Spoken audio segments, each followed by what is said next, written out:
A Lisiane tá me dando isso no Facebook. Rapaz, agora mesmo eu levantei e falei, amor, nós estamos aonde? Eu levantei assustado, falei, gente, que horas são? No Brasil, que horas são? Eu falei, nós estamos no Brasil. Gente do céu. E quando passa o avião? Quando passa o avião, dá um medo. Eu vou ter que pedir o pastor Gil que me dê uma sessão de psicologia aí para voltar ao normal. Né? Ô, Walter, Deus abençoe. Saudade de vocês. Bom, pastor. Bem, graças a Deus. Semana que vem estamos aí, graças a Deus, juntos de novo. Uau! Amém. A Dissete está entrando aí também. Rapaz, tá cheio de aluno aí. Olha só, tem muito aluno aí, gente. Que bênção. Ó, o Valdir, a Marilete também está aí ao vivo. A Carla Rovelli também. Vai acabar essa mamata, hein? Semana que vem, todo mundo na igreja lá, hein?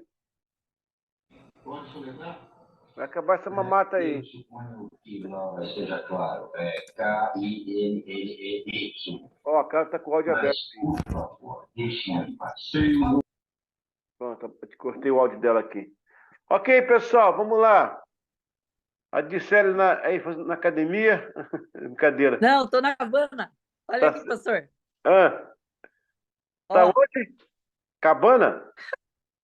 na cabana na montanha. Eita, glória Na a Deus. Bíblia diz, pastor, na Bíblia diz que quando complicar as coisas era para fugir pelos montes. Daí eu já fugi, já tô aqui. Eu tô fugindo até hoje. Eu tô fugindo até hoje, né? Não, Você tá fugindo ainda, né? meu Deus. Vamos lá, pessoal. Vamos então para nossa matéria. De volta aqui. A gente vai continuar, então, a aula hoje é a 456. Confere, Márcia, é isso mesmo, né? A 456. Já foi dada a 1, 2, 3 em bibliologia. Bibliologia. Ok, a gente vai falar um pouquinho sobre a confecção da Bíblia.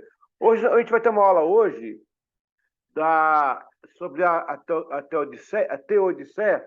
Eu já falei um pouquinho sobre isso numa aula aí. A gente vai voltar de novo aqui para a gente rever alguns pontos e vai ser legal. Deixa eu já chamar aqui a apostila. Espera que tem um chat aqui. Tem alguém no chat? Boa noite, turma. Aí a Carla. Boa noite, Carla. Valeu. Tá firme aí, né? Glória a Deus. Guardou o bolo do aniversário lá pra gente? Obrigado, Dicele. Bem-vindo, pastor. Obrigado. Vamos lá, então. Vamos chamar aqui a apostila para a gente já... como eu falei, né? Eu já havia dado essa matéria, eu entrei um pouquinho nela, em Teodiceia. Eu só vou dar só uma lida hoje na apostila. Deixa eu buscar aqui. Eu tinha colocado ela aqui no ar. Isso vai entrar. Ah, já está aqui já. Só vou chamar aqui para o grupo agora. Ok. Mas você conseguiu entregar a apostila pessoal? Ainda não, né? Domingo agora. Entregou para alguns domingos? Ah, tudo aí. Não entregou para ninguém? Ah, então domingo o pessoal vai para a igreja. Domingo é para a igreja, o pessoal tem que ir para a igreja, né, irmão? O povo tem que ir para a igreja, não? O povo tem que ir para a igreja. Essa é a apostila lá. Então vamos acompanhando comigo aqui, então, por enquanto. Ok? Consegue ver aí, pessoal? Aí na tela? Consegue, Walter? E a Renete tá bem? Renete tá joia? Graças a Deus. Graças a Deus. Vamos então aí para nossa aula. Hoje é a 4, a Teodiceia. E vamos entender um pouquinho. Eu já havia falado um pouco sobre isso, mas vamos analisar mais um pouquinho. Deixa eu ver se eu consigo abrir mais um pouquinho aqui a letra, para ficar melhor para vocês. Aí, agora está certo. O fundamento do alicerce do cristianismo deita-se na justiça de Deus, porque sua vontade de salvar a todos norteia um pressuposto de justiça para legitimar essa salvação. Verdade. Como Deus quer salvar a todos, tudo que ele faz é em base à justiça. Vou dizer mais. Até para aqueles que vão se perder, serão perdidos também por causa da justiça. Porque Deus é justo. Ele é justo ao ponto, olha só que interessante. Ele é justo ao ponto de dar para você a oportunidade de dizer sim e de dizer não. Do sim e do não. Então, a teodiceia é o que rege. Na verdade, teodiceia é justiça de Deus. Isso pode cair em prova, cuidado. A Bíblia traz essa verdade para dar base à soteriologia. Lembra que nós falamos de soteriologia? Sotero, que é salvação em grego, e logia, né? Estudo. Então, estudo da salvação. A Bíblia traz essa verdade para dar base à soteriologia. A Bíblia é um livro de salvação. Pronto. Ela é do começo ao fim, ela quer salvar. Do começo ao fim, você vê a história de um Deus que está salvando o tempo todo. Olha, a Bíblia, gente, é a história de um Deus correndo atrás de um homem e um homem correndo atrás de Deus. É isso aí. Por isso, entendemos o porquê da morte de Jesus e sua ressurreição. Os meios de graça, a proposta de santificação. Um ponto aqui. Os meios de graça, pessoal, a gente vai ter lá na frente uma aula sobre isso aí, os meios de graça. O que são os meios de graça? Os meios de graça. Os meios de graça são ícones que nos faz lembrar a respeito de Deus, da sua verdade, da sua palavra. Ícones também que são concretos e abstratos. Por exemplo, Santa Ceia, você tem o vinho, que é o suco de uva, você tem o pão, você olha para aquilo e fala, isso aí, ó, o corpo de Cristo, o sangue de Cristo, então eu tenho um meio da graça. Mas, na verdade, John Wesley e a nossa igreja Pleno da Graça, ela é uma igreja de estirpe metodista, aí a gente vem de uma linha metodista, nós temos dois meios de graça, né, que a gente prega como metodismo, né? O meio de graça privado, que é o ato de piedade, né, ato de piedade, e o atos de misericórdia. Se quiser anotar isso aí, meios de graça, atos de piedade, que é o pessoal, e atos de misericórdia, que é o conjunto, que é o externo, entendeu? Então, atos de piedade e atos de misericórdia.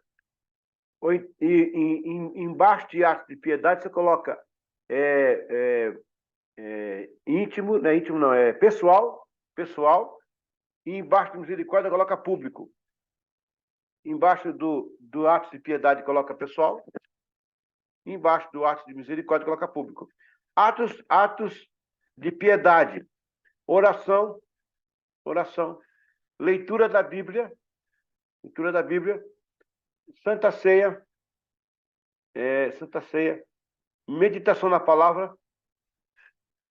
compartilhamento da palavra. Quando você compartilha a palavra, você recebe, você compartilha. Então, você ora, você lê a Bíblia, você compartilha a palavra, você participa da ceia, e são atos de piedade, atos pessoais, aí são os meios de graça pessoais. Os meios de graça e misericórdia, você vai ter o social, a ajuda ao órfão, à viúva, ao pobre, ao estrangeiro. Tudo que vem de ordem social é de atos de misericórdia. Qual que é a ideia da linha metodista nesse sentido? É que o fruto de uma vida pessoal com Deus provoca a teodiceia. Ou seja, o fruto de uma vida pessoal com Deus provoca o amor ao próximo. Quanto mais me aproximo do Senhor, mais me aproximo do próximo. Em bondade, em justiça, em amor, em graça. É isso. É muito importante entender isso aí. A gente quer fazer caridade, quer fazer benefício às pessoas, às vezes por desencargo de consciência, mas não porque é um fruto de uma vida pessoal com Deus. Interessante o ponto que ele coloca aí para a gente, né? Voltando aqui. Afirmar algo para justificar algo legítimo tem como base o princípio da justiça. Então, afirmar algo para justificar algo legítimo tem como base o princípio da justiça.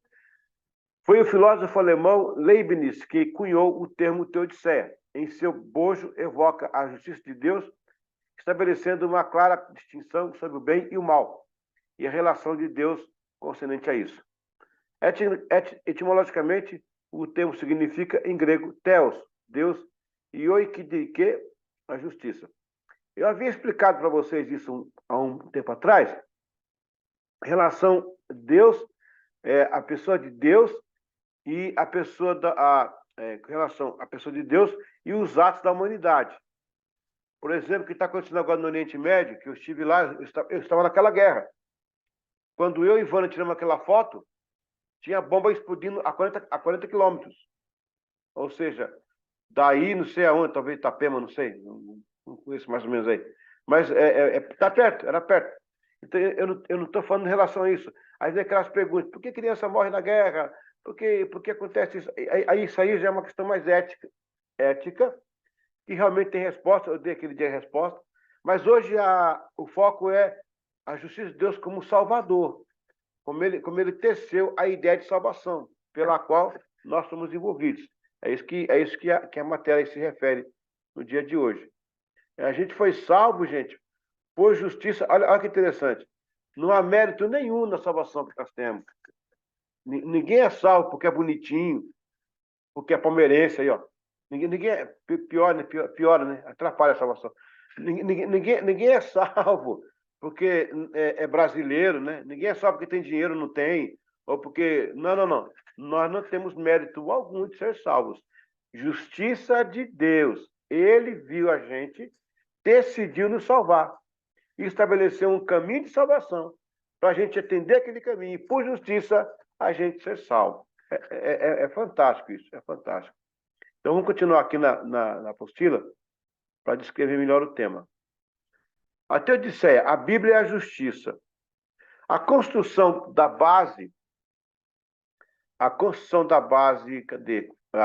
Bíblica e a justiça.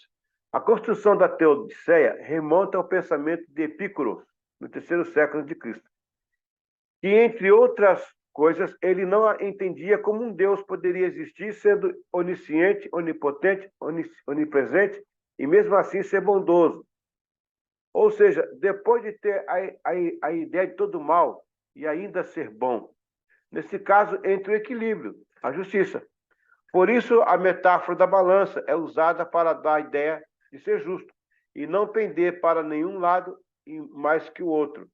O Epicuro não entendia como é que Deus podia ser onipotente, onipresente, onisciente, ver o mal e continuar sendo bom. É porque o mal não está nele. O mal está nos homens. O mal está na pessoa. O mal está nessa guerra aí. O mal está nessas coisas. Mas ali, naquele balanço, né, Deus permite um equilíbrio. Ele vê o mal, ele trata do mal. Ele vê o mal, ele promove o bem. Aliás, o mal existe porque, pelo pressuposto, há bondade. Não existe o baixo, então vai ter o alto. Não tem o pequeno, então vai ter o grande. Não tem o mal, então vai ter o bem. Então, por que o mal? É uma resposta da falta do bem. Deus, ele equilibra essas duas coisas. Se Deus fosse ver como a gente vê, ele não seria Deus. Hoje mesmo aqui eu chorei bastante.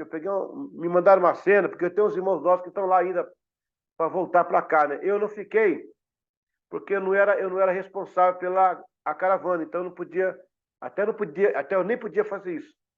Quando eu vi a situação, eu já retirei a Vânia de lá. Se não tivesse a Vânia comigo, eu ficaria até o final com os outros.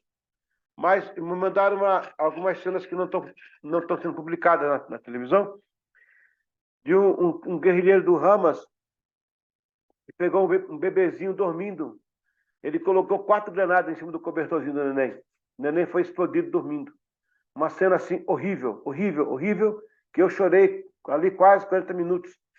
Aí você pergunta, e aí, como é que fica isso? Como é que a gente que é gente, e ainda bem que Deus não é gente, né? A gente que é gente, quer pegar um cara desse que fazer o que com ele? Sabe, Cris? Me pega uma criança dormindo no cobertorzinho ali. O menino morreu sem saber. Morreu, né? Pá. Ele põe 4 granadas, estoura o menino. Que maldade. Aí Epicuro não entendia isso, Elisiano. Dizia, como é que Deus pode ser Deus? Como é que ele pode ser bondoso se ele vê esse mal? Entendeu? Aí você entende o que é o amor de Deus. E eu vou falar uma coisa que eu vou chocar vocês. Se aquele cara que estourou aquele bebezinho com quatro granadas se ele na frente, se ele for salvo dessa guerra, não morrer, e conhecer Jesus, Deus ainda vai perdoá-lo e dar a salvação para ele. É por isso que Deus não é gente. Porque se eu fosse Deus, ainda bem que eu não sou Deus, cara. Então, a gente tem essa revolta dentro da gente.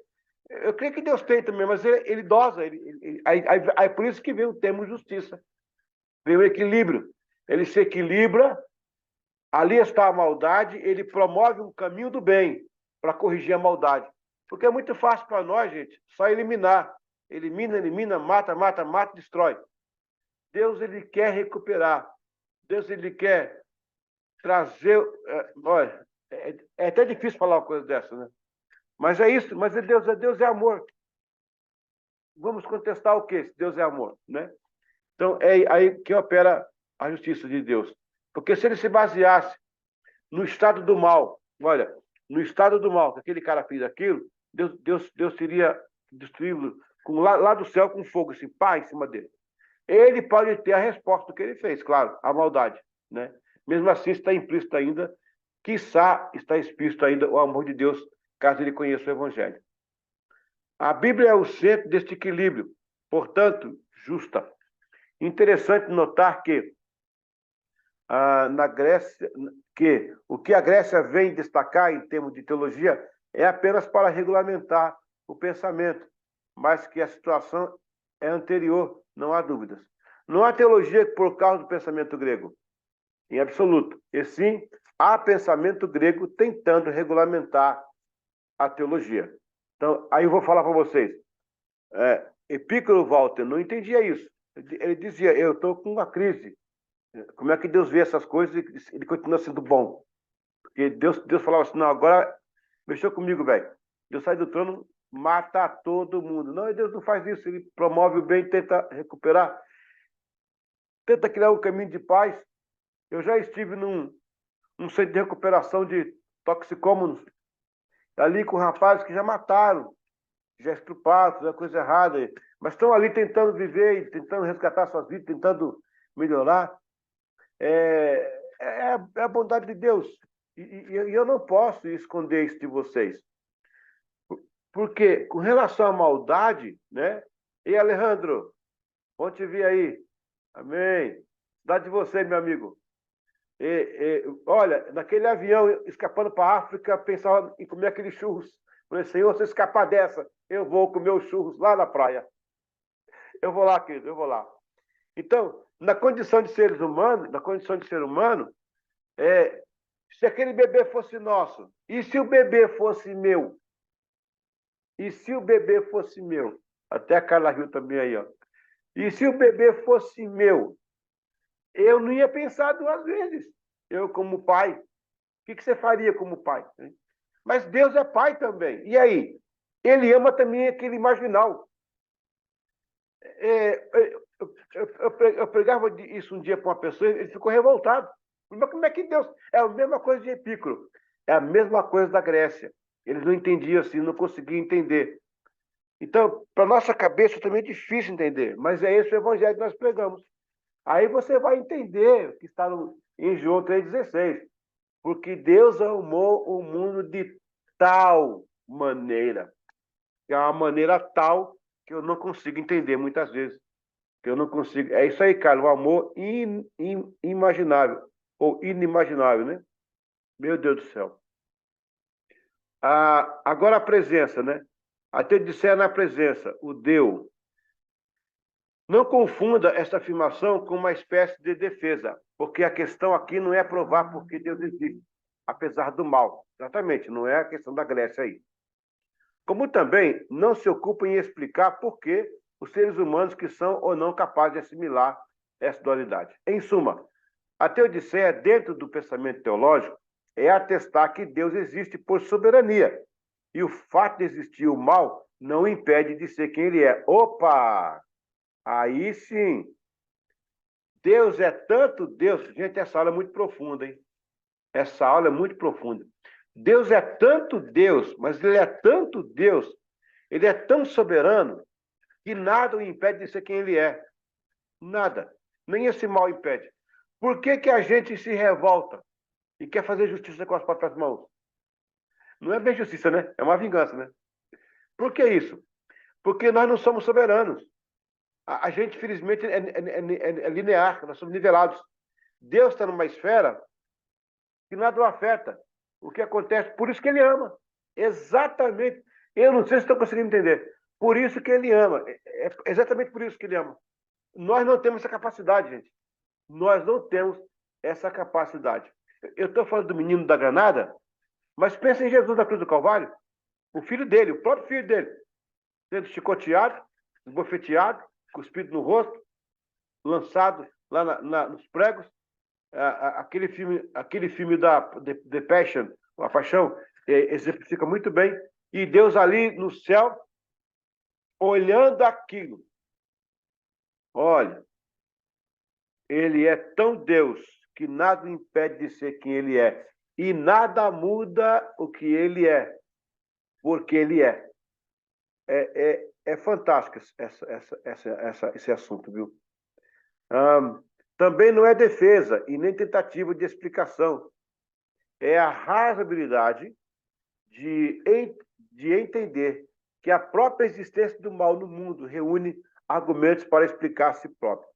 Às vezes, ela pode soar como teologia natural, quer dizer, a teodiceia, né? Que afirma que, apesar da probabilidade da existência do mal, Deus será sempre o mesmo, pois ele é Deus de tudo e de todos. Logo, está acima daquelas questões que permanecem e permanece como Deus. É justamente o que eu tinha falado. Então, na lógica da evidência, há uma diferença entre lógica e evidência. Nesse caso aí, tem uma lógica e tem uma evidência. Não é lógico tecer este paralelo entre Deus e o mal. Mas há evidência que, mesmo ele sendo quem é, trata do mal, existente dando respostas imediatas, para que se justifica sob o sangue do Calvário. Exatamente. Tem aqui um chat, ver o que é.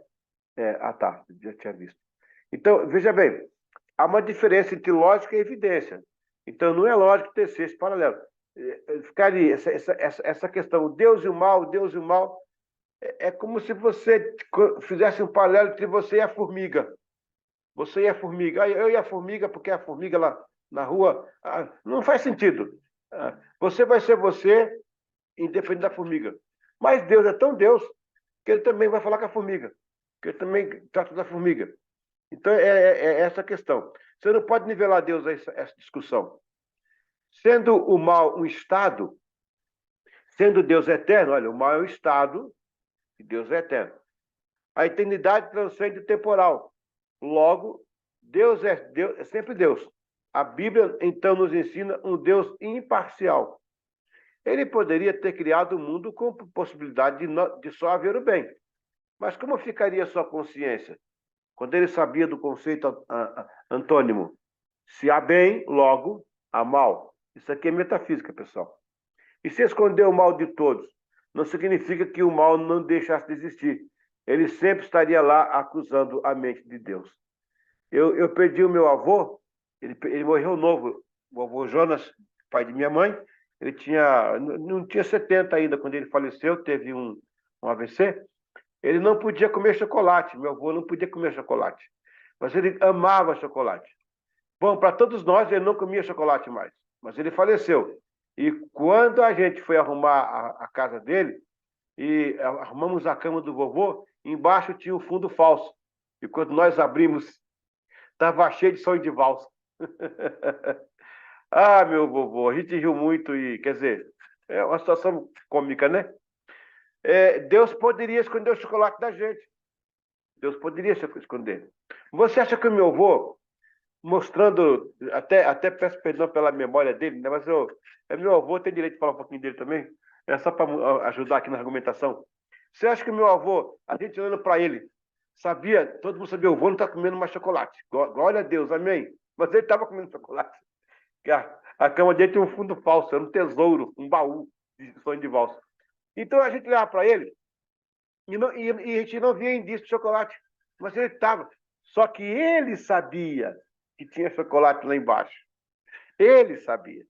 Então Deus não iria criar só o bem para maquiar, apesar que ele não criou o mal, Mas ele não ia criar o bem vedando que o mal acontecesse. Não, as consequências estão aí. A mesma faca que você usa para cortar uma carne deliciosa para um almoço, você pode usar para ferir uma pessoa. Então, o problema não está na faca, está em quem usa a faca. Fechou? Fechou o assunto? Então, o problema não está no mal, é em quem não usa o mal. No bem, é quem não usa o bem. É desta forma que Deus coloca para nós essa questão da justiça, que ela vem embalada com o amor de Deus. Então, por ele ser justo, exatamente, Alex, é o caráter de Deus. O que é o caráter? O que é o caráter? É o que caracteriza o que está dentro de você. O caráter é como você vê. Ó, você me vê aqui, né? Tô bonitão, né? Aliás, tudo bonitão, com creme. Isso é característica, né? Agora tem que ver se eu tô bonito por dentro. Tem que ver isso aí. Então, o característica, né? Quando você vê o Alejandro falar e a Márcia, eles falam português, mas é um português diferenciado. É característica porque há uma língua mãe, uma outra língua por trás, uma língua mãe, o espanhol. Mesmo assim, outros idiomas. Mesmo assim, então, Deus tem o seu caráter também. Ele traz para fora aquilo que ele é, ele mostra. Por isso que o caráter não se esconde. Por isso que o caráter revela quem você é. É exatamente por isso.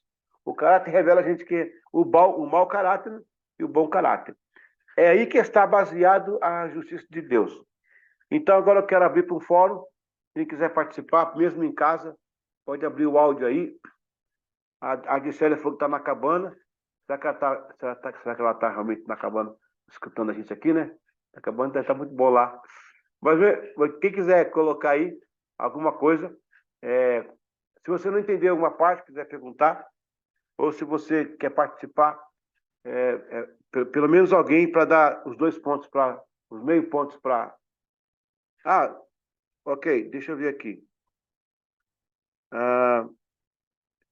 Ok. Márcia, você está me chamando no particular aqui? Ok. Ah, Márcia está gravando. Ok, beleza. Vamos esperar chegar aqui direitinho. Enquanto isso, minha alegria é poder rever ali o Alberi, a Cris também. Saudade de vocês, meus amigos. Saudade de vocês, viu? Escapamos por pouco. Fomos o 4º voo comercial a sair do espaço aéreo. E depois só ficou os voos, porque quando o país declara guerra, não pode ter mais voo comercial. É só estratégico militar. Vamos lá, Márcia. Ô, pastor, eu queria falar em relação a isso que o pastor falou, de que Deus é o bem e o mal, né?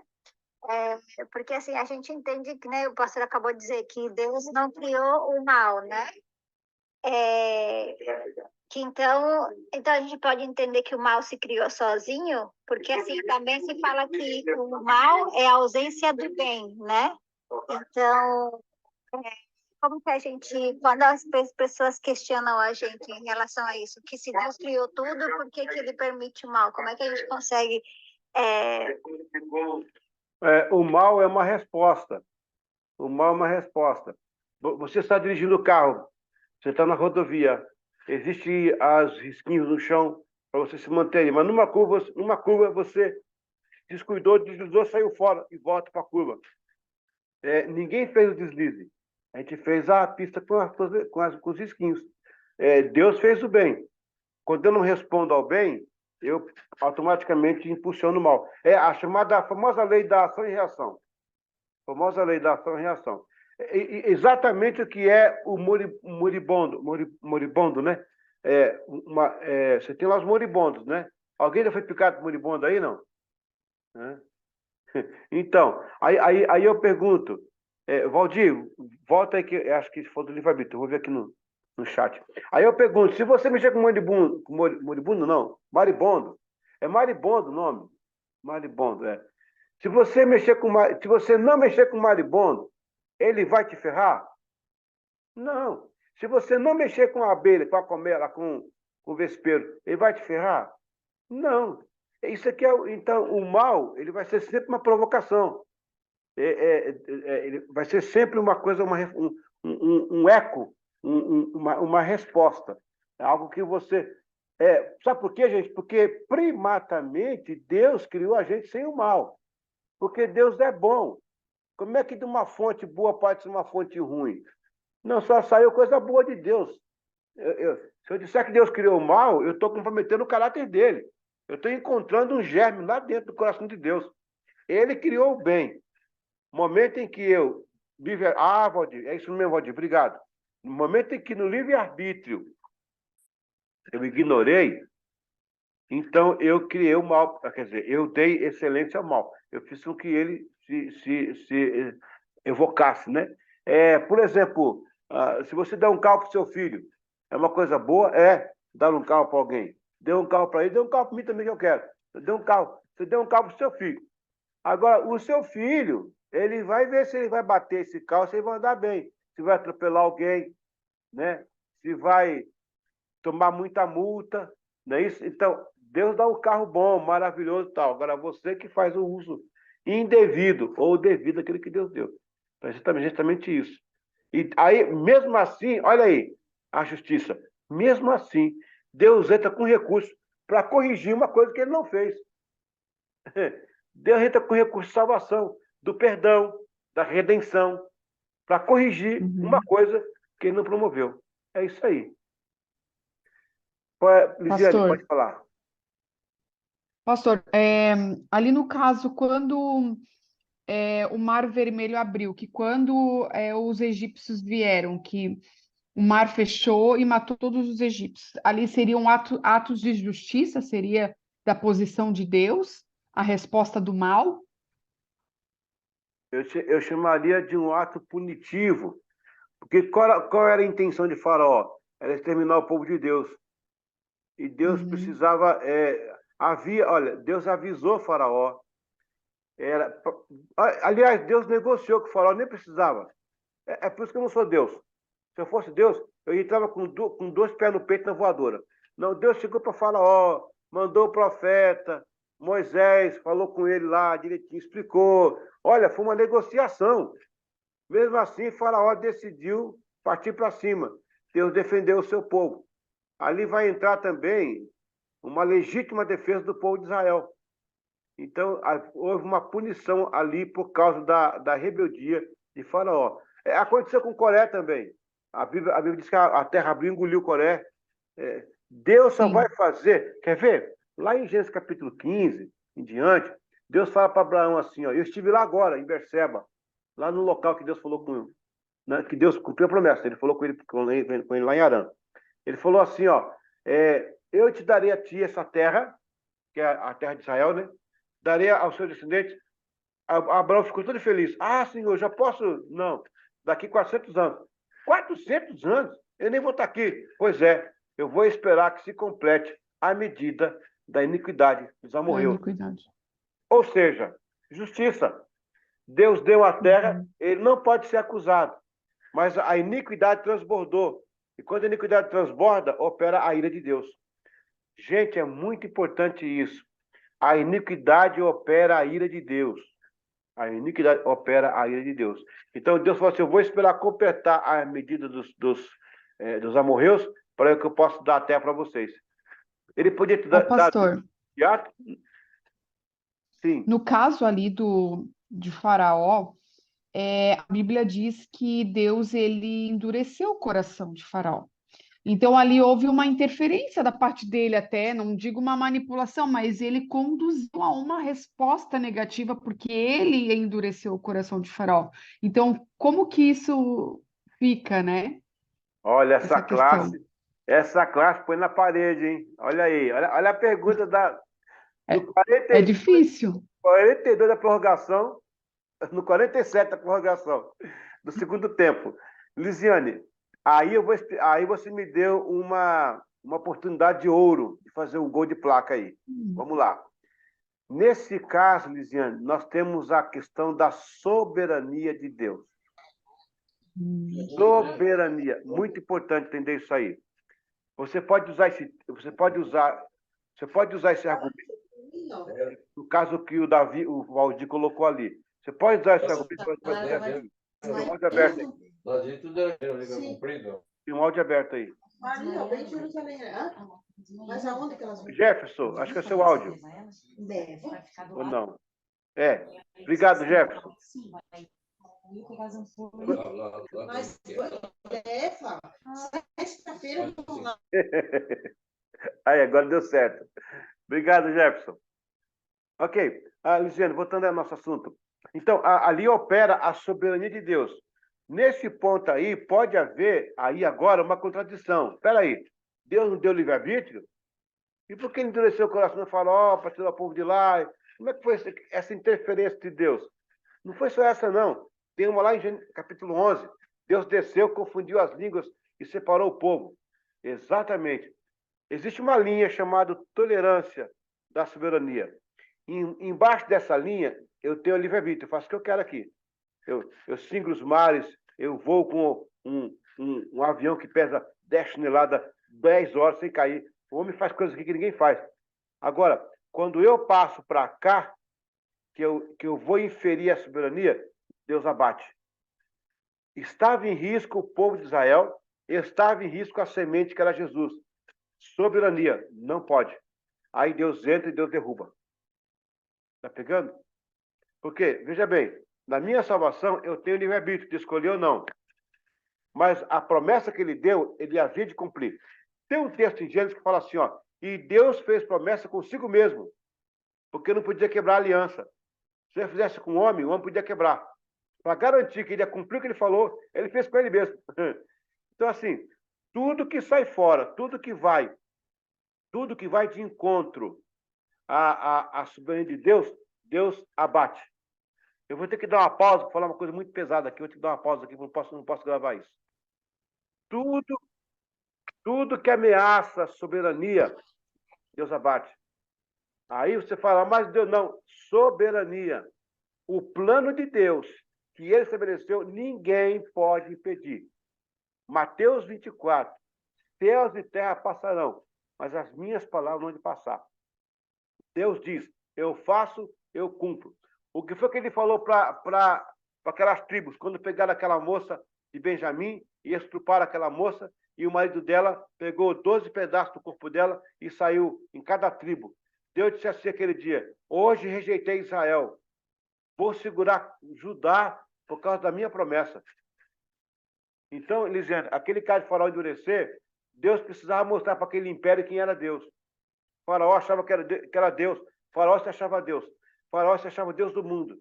E aí Deus usa aquele momento para dizer a Faraó, eu sou Deus. Porque atingia a soberania. E quando passa daqui, não tem mais jeito. Uma coisa é você ter uma empresa que tem um pátio, onde os funcionários podem tomar café, comer, brincar, sorrir, ler revista. Outra coisa é funcionários entrar dentro da direção da empresa e mexer na gaveta. Aí é soberania. Tá pegando, gente? É isso aí. Ok? Vamos em frente. Tem mais uma.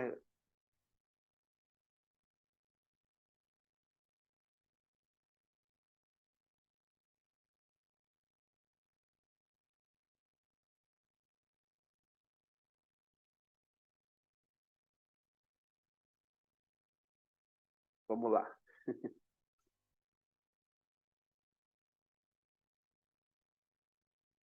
Está chegando aqui o áudio? Chegou.